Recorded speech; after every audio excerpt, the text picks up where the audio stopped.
Listen, if I was moving to Rochester, New York all over again, I wouldn't live where I'm living now. Shocker, right? You're probably like, dude, you love Henrietta. What are you talking about? This one suburb has it all. From the schools to the recreational opportunities to things to do and things not to do as well. We'll cover that. I believe that Brighton, New York is one of the most hidden gem suburbs here in Rochester. And by the end of this video, I'm going to convince you exactly why. Intro. So we had a client of ours reach out to us from Houston, right? And one of the big things for her, she said, listen, I want a good school. I want something that's safe and affordable, but at the same time, something that I know I can actually kind of enjoy with the community. Looked all over and we decided that the place for her was Brighton, New York. And here's why. One of the big things about Brighton is it's a tapestry of history. The community's close-knit, tight vibe really makes about it so that everyone really knows each other. And ultimately, you've got friend groups within everyone too. One of the most important things for me, especially as I have children, is I want to make sure that they know their friends. And I want to make sure I know their friends' parents to see what kind of influence they've got going on. In Brighton, you've got that taken care of. From the French Road Elementary School, which I've talked about a lot in the past, it's a really good school, especially when your children are close by. To the 12 Corners Middle School, and combining with that Brighton High School as a whole, you've got all that taken care of. And I know for you, one of the big things obviously is making sure your kids aren't just getting a good schooling, but they're getting the whole experience, right? From field trips to field day and those soccer excursions and those out-of-country experiences as a whole. What does my school actually offer? What is the tutelage factor like? And ultimately, can I make sure that my kids are not only becoming good students and good scholars, but also good human beings? Because that part is just as important. And we've played Brighton before. I went to McQuaid Jesuit, which is a close by high school right there. And we played them in almost every sport, from lacrosse to basketball to football and everything else in between. And we really enjoyed those games. Now, for me, one of the reasons that I'm so comfortable speaking on camera is because, well, I did debate most of my entire life. And I can tell you this, Webster and Brighton had some of the most competitive players that I know. In fact, some of those kids would literally be in the corners, quite literally working on their debate papers as the day came to be. I wasn't about that. I mean, I beat them most of the time, but realistically, it was always fun because I knew that we'd have a challenge, and I knew that the team as a whole would always be growing too. Thinking about these things from that perspective, it talks to me about what kind of ecosystem the school had to actually allow for the children and the kids to, well, really put themselves and immerse themselves into the things they really, really love. And then combining with this, one of the coolest things that these kids, well, children, I say kids, I'm probably closer to their age than I am to you.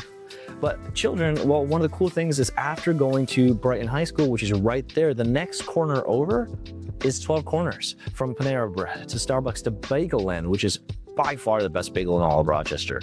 You've got things to do outside of school to, number one, have really good conversations and indulge yourself in those experiences with your friends. And also, number two, to work on some kind of homework, work on some kind of paper, work on some kind of project, and be in a close enough environment where you're not gonna have to worry about your kids driving to that location and this location.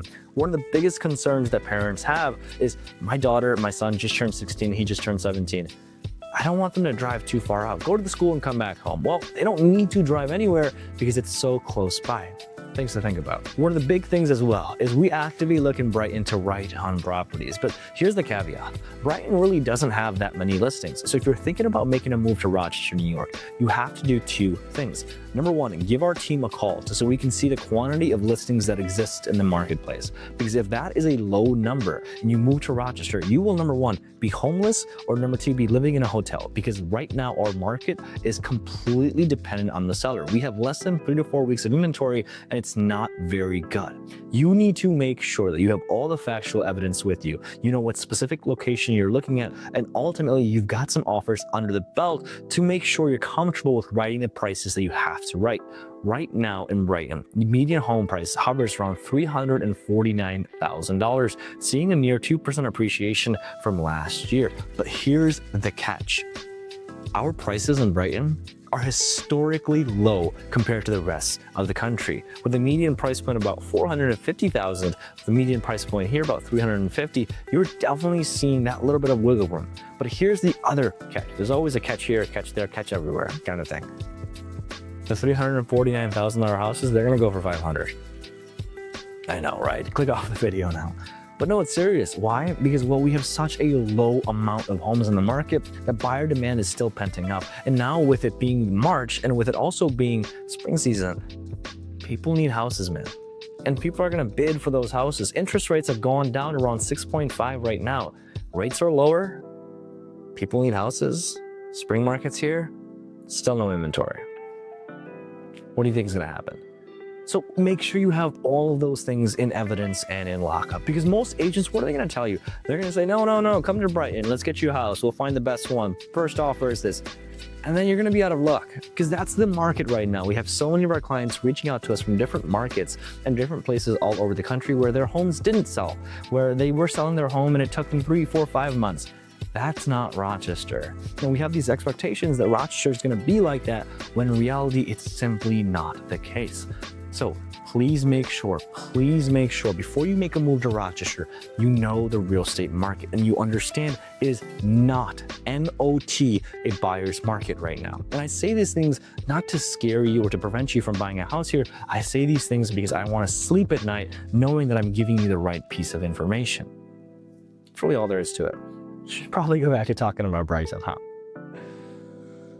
You know, from a recreational standpoint and actually things to do, there's a lot of parks and a lot of markets. The Brighton's Farmers Market is one of the best things around, and you're actually getting a pretty good discount and having that organic food as well.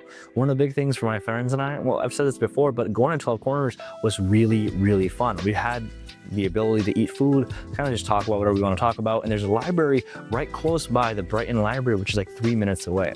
That actual center, that 12 corner center, that 4-way right there, you've not only got food in that one plaza, but you've got food in other plazas there as well. Literally right across from the street, walking 5 to 6 minutes, you've got Chinese shops, you got barber shops, you really got every single thing.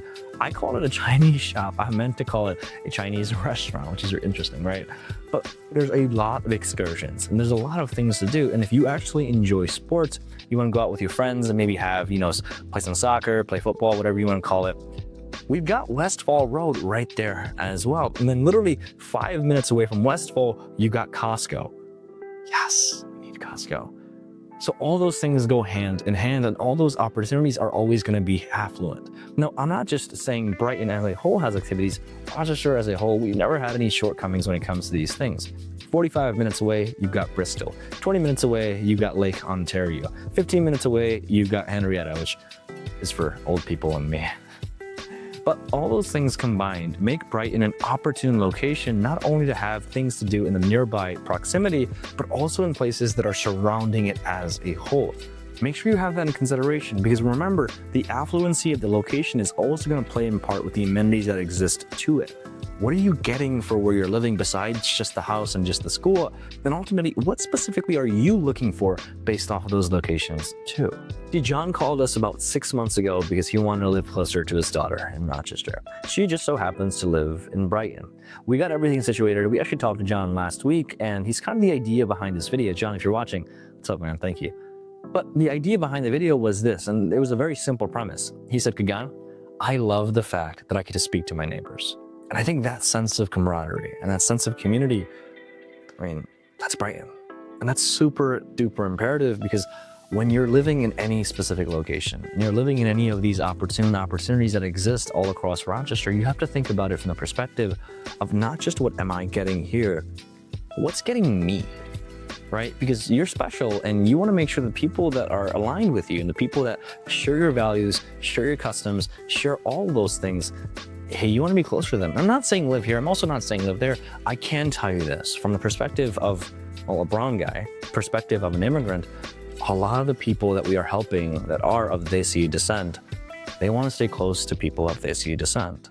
And it's just how it works. But combining with this, and this is my final thought and one of the reasons I love Brighton so much, you don't have to. You have the opportunity to collaborate with everyone, from different tech workers to people that are working in hospitals to people that are working at schools, all these different career fields that exist. And people of hundreds of different descents are living in Brighton. It really is a melting pot as well. You can stay close to your friends, or you can have a different group of camaraderie if you're looking for that as well. You can make friends in Brighton no matter what age you're with, or no matter what age you are. You always have the opportunity to collaborate with people. That's what made it so special for me. I remember when I went to McQuaid, one of the things, especially as we were walking to 12 Corners and we were sitting at Starbucks getting some work done, is you'd always hear chatter and you'd always hear laughter, and you turn around and it would be a kid wearing a Brighton High School jacket or t-shirt. Kind of tells you a lot about the neighborhood in that statement alone. But listen, if you're thinking about making a move to Brighton, give us a call, shoot us a text. There's definitely opportunities that exist. It's just the market is a lot more harder. We need to make sure we strategize for you and ultimately figure out the best course of action, the best plan possible.